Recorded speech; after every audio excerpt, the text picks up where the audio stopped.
We call him fondly Eleos. Please take the stage.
Thank you, everybody. Thank you for waiting for this moment. And I'm very happy to share to you a very deep story about me to nurses that I really love nurses. And that's why we are waiting for the suspense all for this moment. And yes, before I start, I would like to know where are you coming from? Please type on the Zoom chat, type your name and your country. Type fast, fast, fast, fast.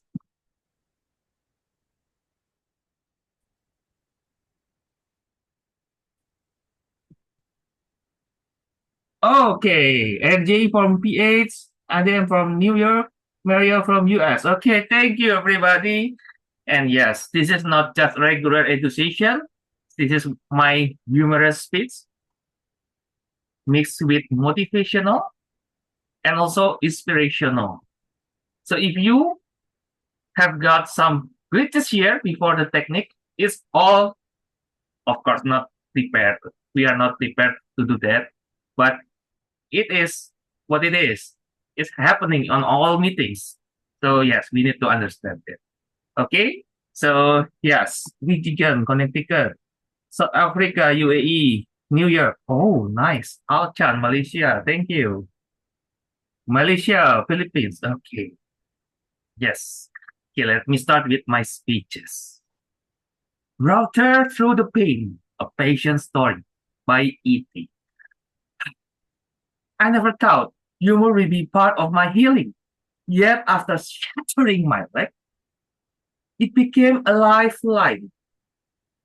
Over the course of multiple hospital visits and 2 long 6-month recovery periods, the jokes and the smiles of a few nurses transformed a frightening ordeal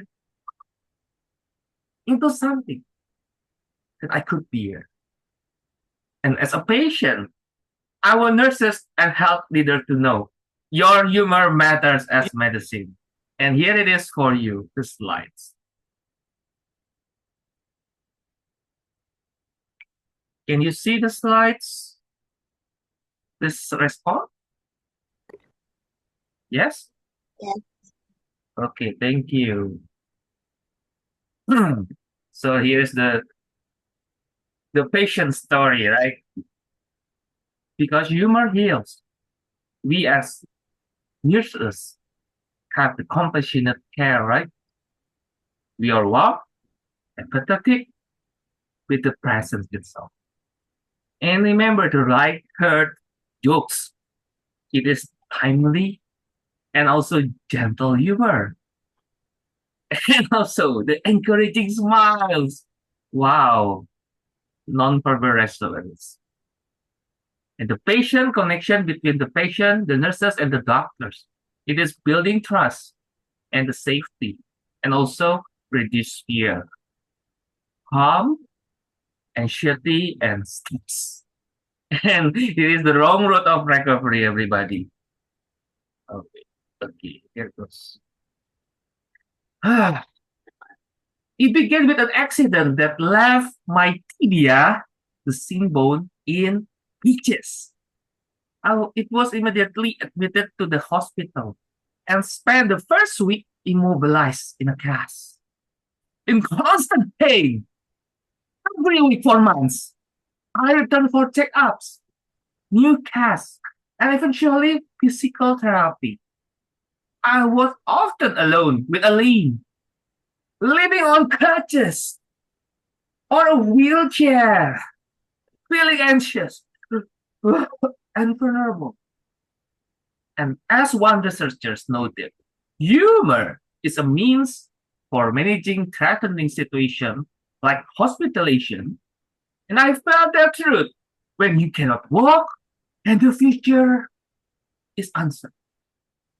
Fear quickly sets in, and its visit was a small battle.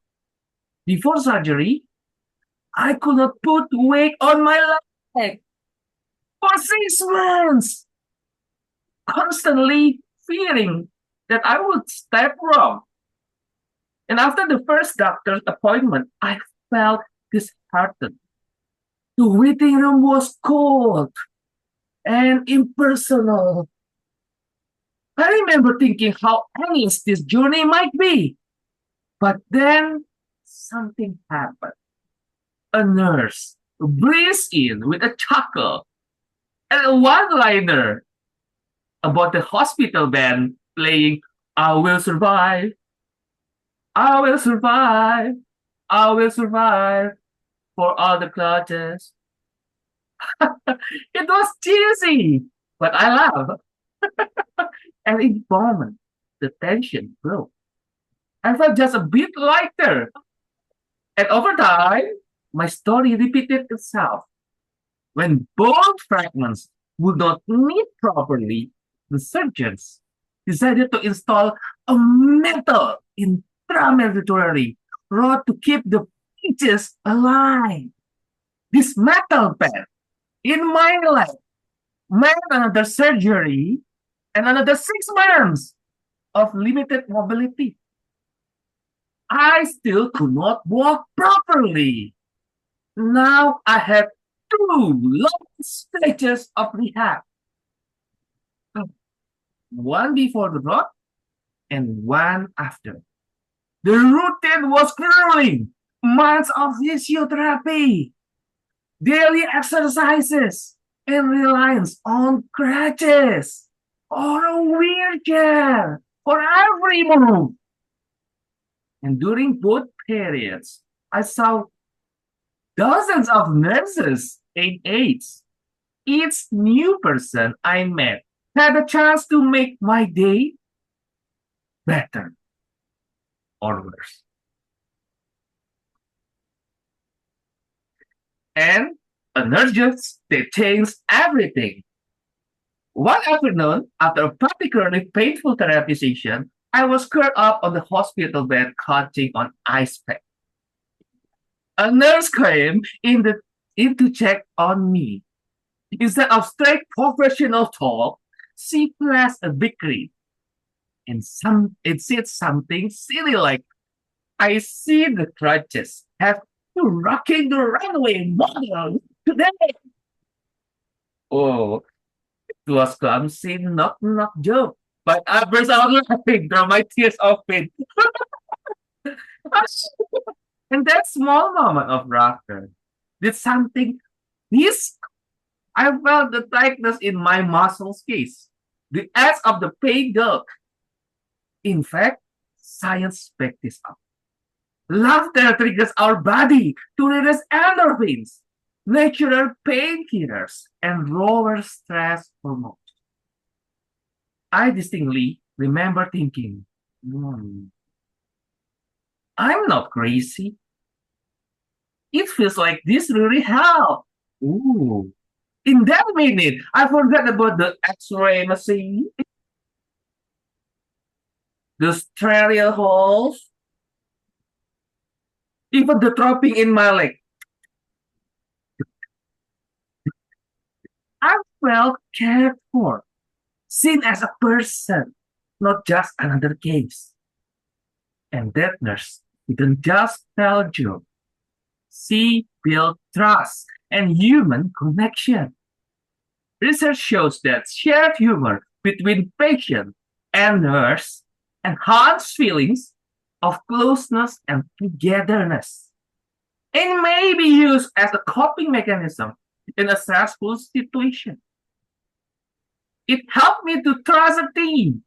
If we could laugh together, maybe I could get through the long recovery together. And humor even made it easier to cooperate. And one study found patients who laugh are more willing to cooperate with therapy and feel less overwhelmed by their illness. I know I was a genuinely smile or joke distracted me from the constant ache in my leg, even if it's just for moments.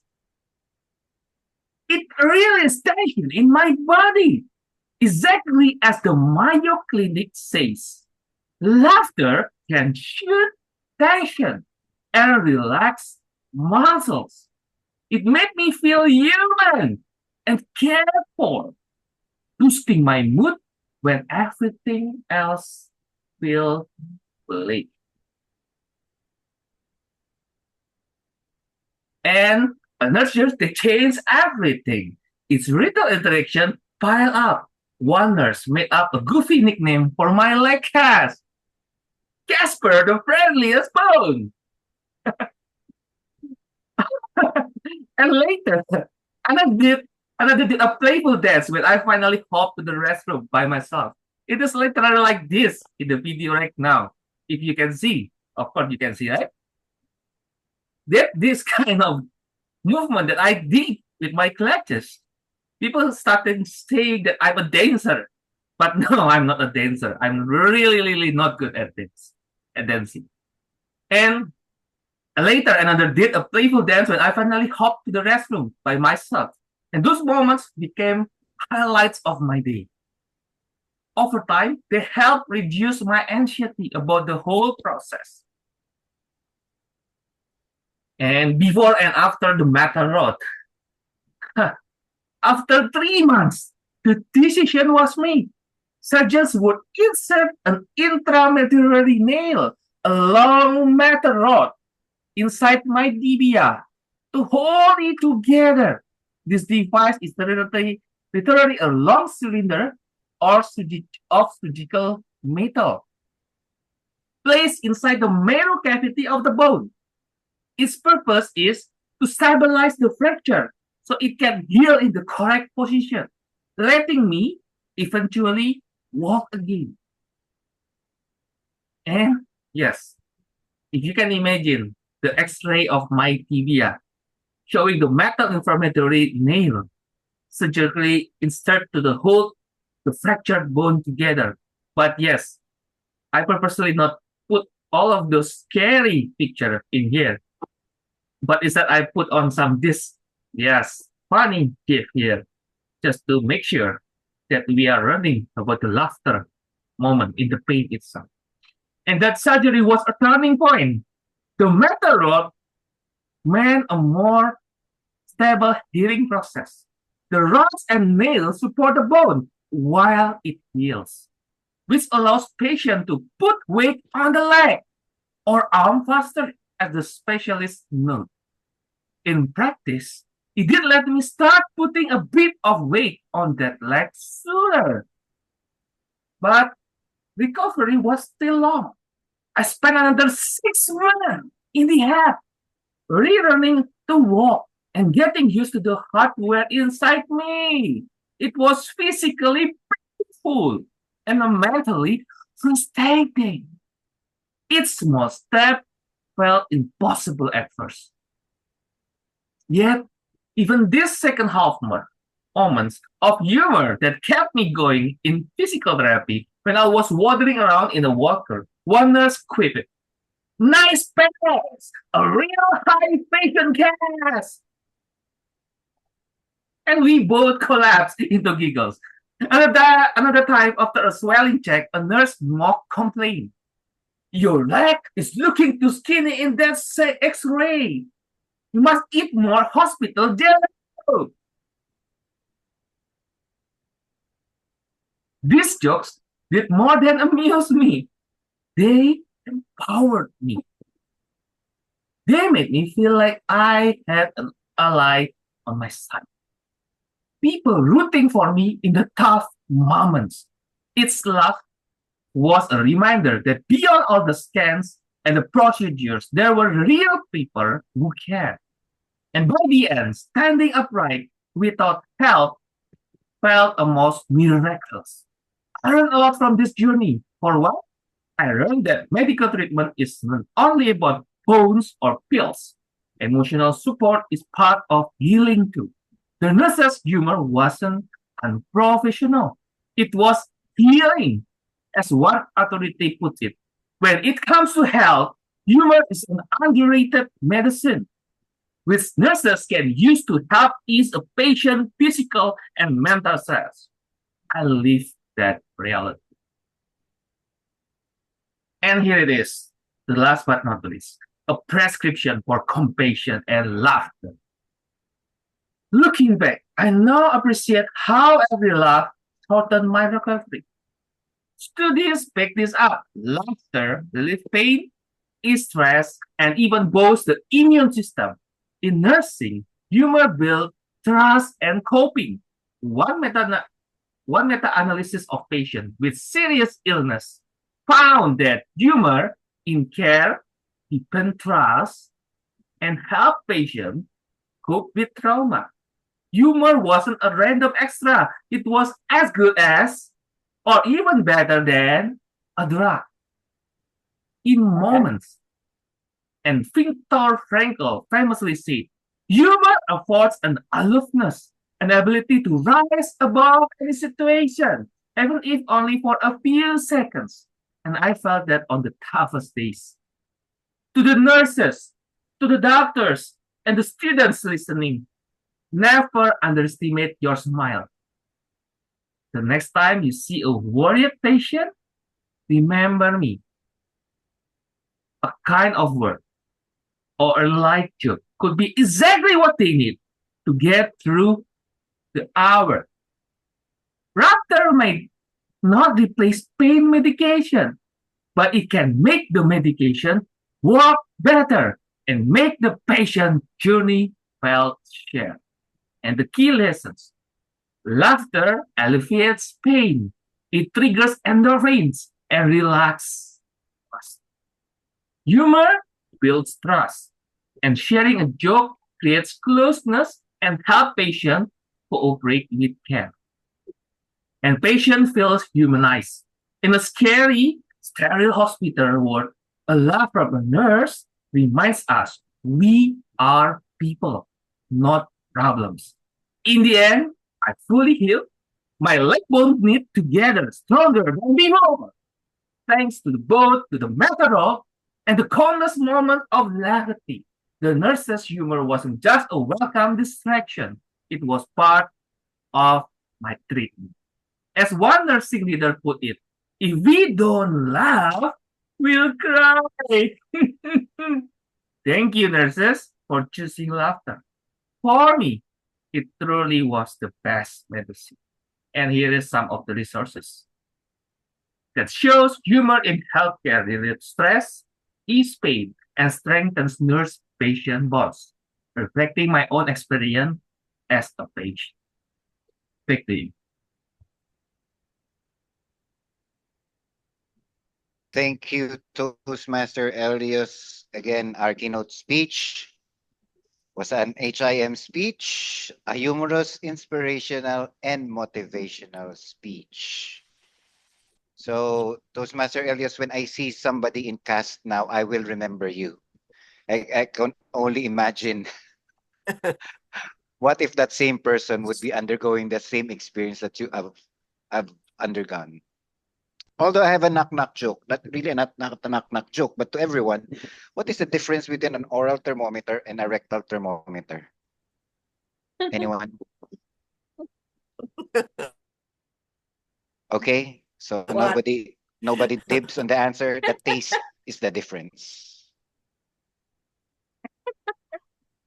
Anyway, for the interest of time, let's now go to the